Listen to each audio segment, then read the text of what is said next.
Hi, everyone. This is Michelle Adams here. Let's see, attorney, author, and whoop, whoop, new TEDx speaker. And welcome to the new series, Generational Wealth, the remix. I like that. We're going to get some music in there soon, sooner rather than later. And what I wanted to do, just as a way to intro this new series about generational wealth, is to really take you into the mind of, okay, you did this TED Talk. What was the genesis of it? Why did you want to title it Generational Wealth, the Remix?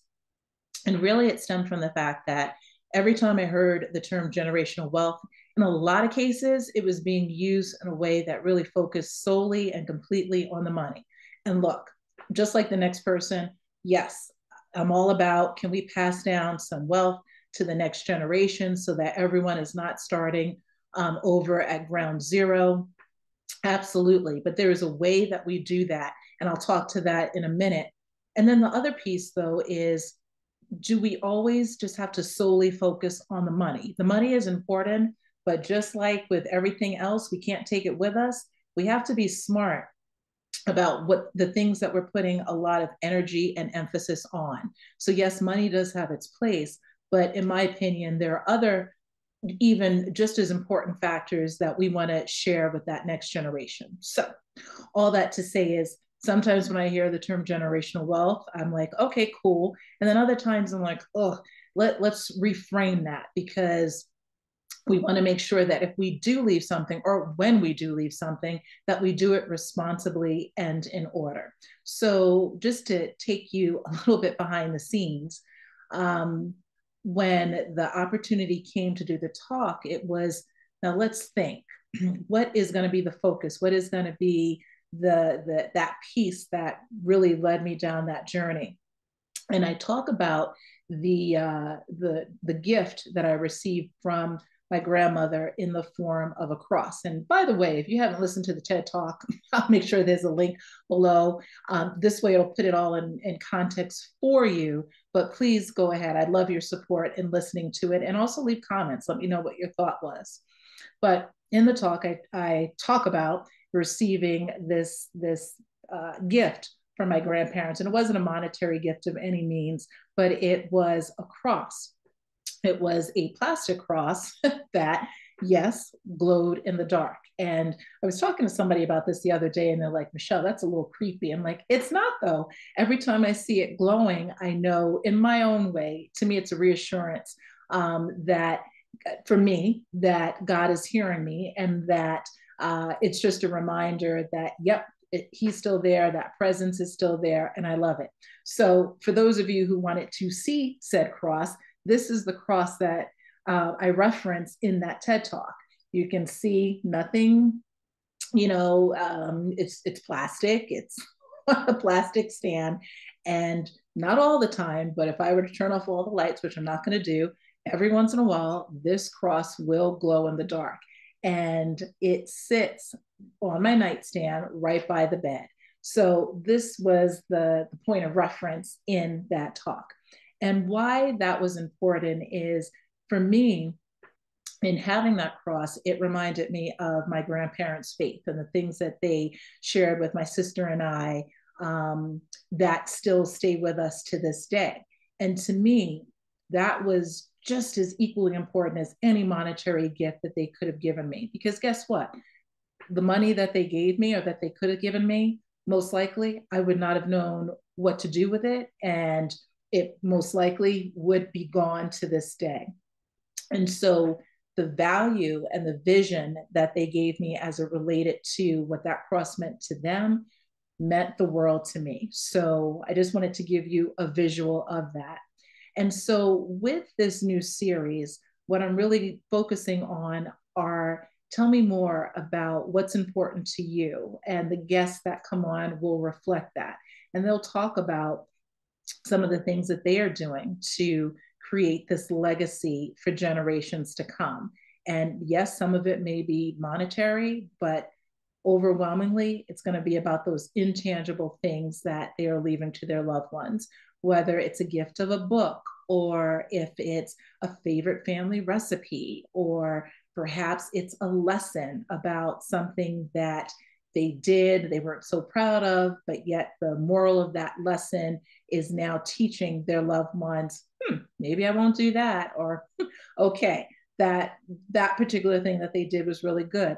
And you never know, quite frankly, when your story is going to serve as a way to encourage someone else on their own individual path and journey. And I had that experience actually the other day where a client was going through something. And in that moment, I was able to encourage them because of something that was shared with me. And it was this point of connection where that person thought, that this was, they were the only people that it happened to, that they had so much shame and all these other emotions attached to it. And when they understood, or when they learned that they weren't the only ones who experienced this particular thing, it just lifted such a heavy burden from off of them. So if that's a gift that you can share with anyone, whether it's a young person in your life or a family member or a friend, share that, because that will just take them so much further than a gift of some of actual money. So there's that part.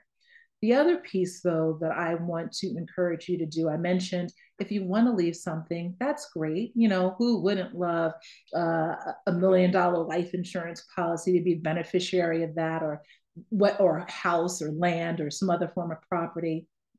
But far too often, when we do those things, we do them without a plan.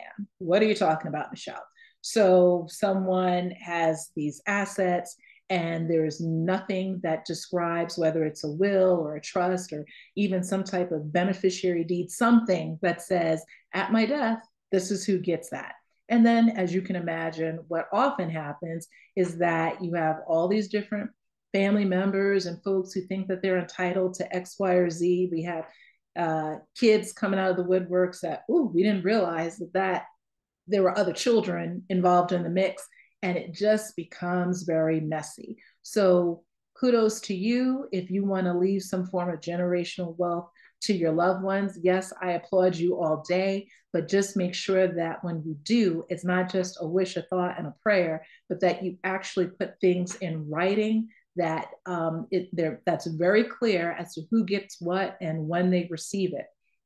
Because otherwise, that wealth that you were going to leave is most likely going to be eaten up in court cost, and even more so in relationships that are now have been just gone by the wayside, because now folks aren't talking to each other, all because of the fact that there was not a plan in place for said assets. So again, I just want to leave that with you. And then in that same TED Talk, I mentioned that you can look to your vision, your values, your voice. And one other thing to actually add to that is one of the reasons why I wanted to share this is because what I find is that there's a lot of shame attached to the fact that, well, I don't know if I'm going to be able to leave, money or some other assets to a loved ones. I don't have anything. Perhaps you will, there won't be any assets left to give to someone else. And for some people, that comes with its own feelings of unworthiness. And let's take that off the table, because yeah, money has its place, but quite frankly, you have a voice. You have things that you can impart to your loved ones. And those are the things at the end of the day, when the dust clears and the songs have been sung and the body, is buried, or whatever happens, whatever you've decided, none of that really matters as much as the things that you've planted inside of the spirit of those individuals in your life. So if you say, Michelle, I don't have anything, this generational wealth thing does not apply to me. Oh no, ma'am. Oh no, sir. It absolutely applies to you, because you are more than just your valuables. You are more than just things that we hang up on our shelves, or the bags that we carry, or the money in our bank account. There's more to that, because all of those things, quite frankly, here today, gone tomorrow. You don't know if those same assets that you have been putting all your stock in, meaning putting all your hope and your prayers in, that it's going to be that same amount when you die. So if you're banking on the fact that, yes, I have this money and I'm going to share it with that next person, okay, that's all good. But what happens if that money is not there? Is there more that you could have left to that individual?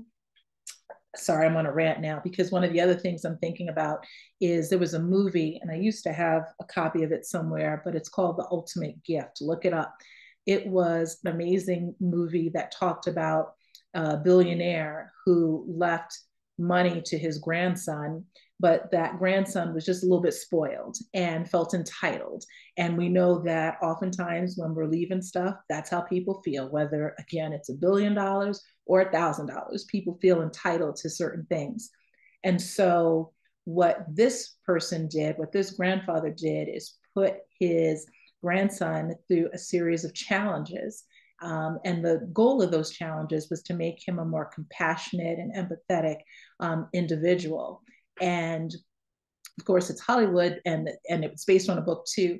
But at the end of the story, at the end of the movie, he recognized that life and the valuables, that was just one little piece, that there was so much more to this. And it was the gifts, the lessons that that his grandfather imparted to him through those challenges. So all that to say is, if you don't have money at this point to leave to someone, don't stress about it, because I know that you have a life lesson, you have a word, you have a vision, you have some encouragement, you have something that you can leave to that other person. And that is what I want you to focus on. And if you do have money, yes, I want you to do the same thing, because this is important. So just remember, it's your vision, your values, and your voices. So this was just what I wanted to start off the series with, just give you a little taste of what's to come, and also to remind you to